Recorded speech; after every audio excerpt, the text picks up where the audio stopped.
Hello, everybody. It's Grandpa from Coffee Time with Grandpa. I want to welcome everybody to my channel today. I'm thinking of, since it's October and we're going into Samhain or Halloween here shortly in a couple of weeks, this would be a great time to get everybody caught up on what's been happening with my life and what I'm up to right now. October, we finally got some cold air coming in from Nebraska, and this cold air is, closing out our gardens. We got a major frost coming on Sunday, and I'm filming this on a Saturday. With this frost coming up, it's going to kill the garden, no doubt. It's going down below 30 degrees here Sunday night. So my garden will pretty much be finished. I still have a little cleaning up to do, but I have picked all the vegetables and all the fruits and stuff, and I am ready to start canning. Today I'm canning, as a matter of fact, I'm canning tomatoes today. I'm canning pickles. And I'm going to be cleaning everything up, whatever cucumbers are left in the garden. I'm collecting my cantaloupes and my pumpkins. And I am going to be making pumpkin pie out of my pumpkins here coming up for Halloween and for Thanksgiving. So I am going to be fairly busy. This is a canning time for everybody, and I'm sure everybody is canning their little butts off right now. Mm. Oh, there's just nothing better than a cup of coffee in the morning. The sun is up. I'm having a beautiful day, and I would just like to talk and get to know you more. You know a lot about me, but I basically don't know a whole lot about you and who's watching and what your interests are. I am more excited about asking questions so I get to know you better. Where are you from? Leave a comment in the comment section that wherever state you're from. Let me know. And because I enjoy reading my comments so much and reading about people that are finally taking some of my advice to heart and preparing their gardens in the fall, because they're canning. They're making beef jerky, because I've done several videos on beef jerky and venison, deer meat, and how to preserve it for the winter. Collecting root crops like pumpkins, and they're collecting their watermelons and their other melons and their squashes and their other root crops. Their beets are coming up now. Their carrots. This is the perfect time to pick your carrots right now. And I've got several other things that I still need to do. So I know for a fact that this is a busy time with everybody. But always remember that in the fall, before winter hits, now winter hits here in Nebraska a little bit earlier. So people on the East Coast and the people on the West Coast seem to have more time at doing these things. But we're always in a hurry in the middle of the country, because, boy, that cold air comes down from North and South Dakota and Montana, and it just kicks us right in the butt, and it makes us go right from fall. We have a very small window for fall, but we mostly go from summer to winter in a matter of days. The wind starts howling, it starts snowing, we get a little bit of rainfall that is very well needed here in our area, because our annual rainfall here is not very good, because we live in a semi-arid climate. So remember, stock up. It's time to stock up your cupboards for the winter, to fill your pantry with all the canning you have done, putting your pickles away, your beets, your corn, your tomatoes, and it just goes on. You can your if you don't want to store your potatoes in a dry place, you can also, clean them and can them in a jar and store them away for the winter. Pretty much any kind of type of vegetable can be pickled or canned or whatever route you go by. There's just so many options you have. I love canning my vegetables in glass mason jars, and boiling them for 15 or 20 minutes after I've sealed them, so they seal properly.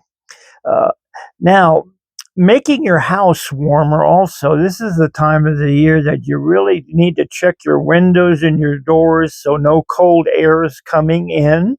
It's a great way to insulate your house by redoing some of the insulation around your doors and windows, or even putting plastic on for a season, because it will save you a lot of heat and a lot of money. I don't know if you're heating your home from whatever type of heating. Most people around here in Nebraska heat their homes with propane. And that's basically what most people do. They have other forms. The ones that are really out in the boonies, they will burn wood and coal and stuff. But mainly around here, we have propane to keep us nice and warm and toasty. It's very expensive, though, I might add. Every time to fill up a propane tank we have out on the side of the house is always $300 and $400, and I think we have to fill it up almost twice a year now. So that's almost $1,000. You might as well say it takes to heat this house. And of course, we live in a big house, and I live in an offshoot attached to the house, and I don't have propane over here. I heat myself up with radiator heat. I have electric radiators, 3 of them, that I use to keep myself warm, nice and toasty in the winter time here. By the way, because it's such a small space, I live in under 200 square feet of space here in my little cabin attached to the house, the main house where the rest of the family lives, because I'm completely separated from the family. Uh, I live alone, and believe it or not, I enjoy that so much. Uh, I am now getting to a point in my life where I have enjoyed my life most of my life, and now the time is for me. So I am enjoying my life the way I want to live, and I do a lot of reading. I have a nice book collection library in my little space that keeps me occupied. I have my computer that keeps me occupied, and it just I have always been a seeker of knowledge, no matter what the subject matter is. I seem to be interested in everything around that I could get my hands on to read, because it is so important to improve my knowledge. How is everybody doing out there today? I hope your day is going great. I hope you're having time to make plans for your spring garden during the winter time. And I know people are so busy. They're busy collecting all their vegetables and canning, and they're busy canning their meats or smoking their meats. It's a very labor intensive living. If you want to live a simple life and getting away from society, you have to start doing things that the society normally did for you by going to the grocery store and everything's there just to pick off the shelves. Well, a lot of people can't afford that anymore. So they're going back to the old ways of living that we lived in the 20s and 30s and 40s, mid-century living. They're going back to those times. I got another fly in here. Uh, I, Now, where was I? Oh, about living a simple life. This is the way to go right now, because I don't know how in the world people are living in these big cities, because I just was listening to the news this morning about how many people are losing their jobs right now. And it's just really a sad, sad state of affairs that a lot of these federal workers are losing their jobs. And it's just remarkable to me how strong people are and how quick they can adapt. And I am so blessed that I don't have to go through that by keeping a job over my head. You know, I'm retired and I'm living off of a small pension of Social Security, uh, which keeps me going. I have a little side hustle also that brings in a little extra money, and I hope by example, by me talking about my life, that you can make some decisions in your life on how to make your life better. Because let me tell you, I am 100% happier now in my life that I'm 73 years old, and I'm the happiest I have ever been in my entire life. Doesn't that say something? My, that I had to wait 73 years to finally figure it out. It took me that long to finally figure out my life and what I wanted to do with the remainder of my life, for whatever, how many more months or years or whatever I have. If I live another decade, I will consider myself so blessed, because 73, I'm getting there, I'm getting there.